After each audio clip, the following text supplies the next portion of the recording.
Hello mga kaibigan, welcome back. So nandito na yung buksan na natin yung pan. Titingnan natin kung magagana ba to. Ito yung ulitin ko ito yung pressure. Pag kadalasan doon sa taas yung pressure. So ito, dito sa baba, pressure. Titingnan natin yung pan niya, kung magana ba. Panda rin natin, o titingnan natin kung may alarm o error code doon sa PC board. Doon sa likod, doon yung mga PC board sa likod. Kasi inverter to. Tingnan natin mga kapiyon ko. Ayan ang mga, ito yung PCB board, mga kapiyon ko. Ito yung motherboard. Ito yung PCB board, power PCB board. So, dito naka-connect yung compressor papuntang motherboard. So, kailangan gumagana to isang gumagana ang PCB board. So, tingnan natin kung wala bang error, magbe-blank yan. Handa rin natin mga kapiyon ko. So, nandito nakahanda na yung plummeter natin. So, handa rin natin mga kapiyon ko malaman kung may error code. Plug natin. Dito yung plug.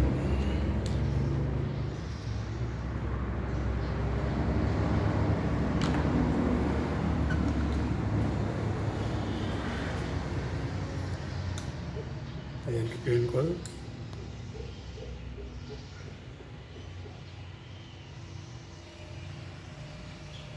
So yun, namanda ng mga kapiyon ko.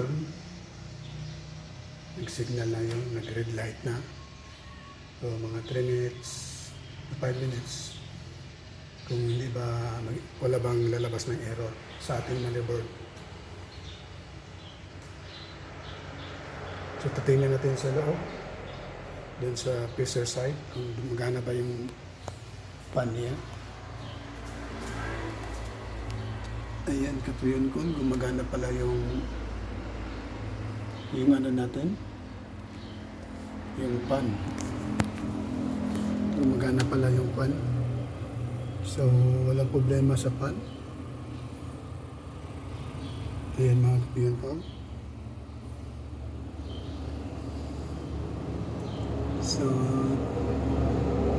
titingnan natin baka may iba pang problema either sa thermodisc. Kasi kailangan pag maglalamig na siya, kailangan magsisense na kailangan hindi magtuloy-tuloy yung takbo kung makareach na niya yung lamig niya. Kailangan mag-off siya. So ang problema, baka hindi rin gumagana yung heater. At titingnan natin mga kapiyon doon. So at least nalaman natin na umandar yung pan. So walang problema. So titingnan natin kung nag-error ba doon yan sa PC board, motherboard, or power PCB board. Ayan mga kapiyon ko. Ito yung chiller dito.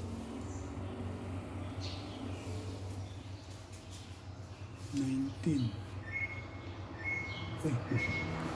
Ayan, nag-alarm.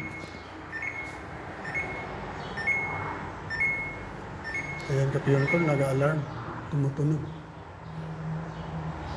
So, may nasensiya na problema.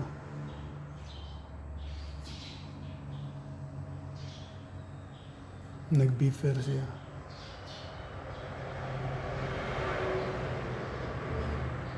So, yung ampere niya is 0.44.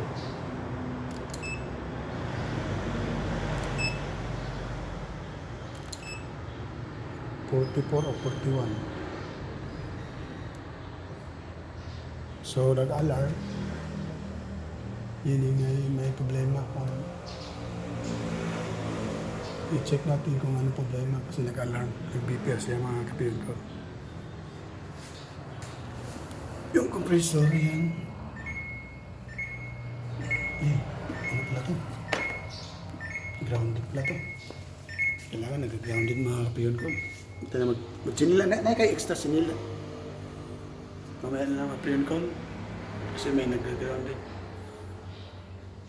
Balik na ako mga pre-on call.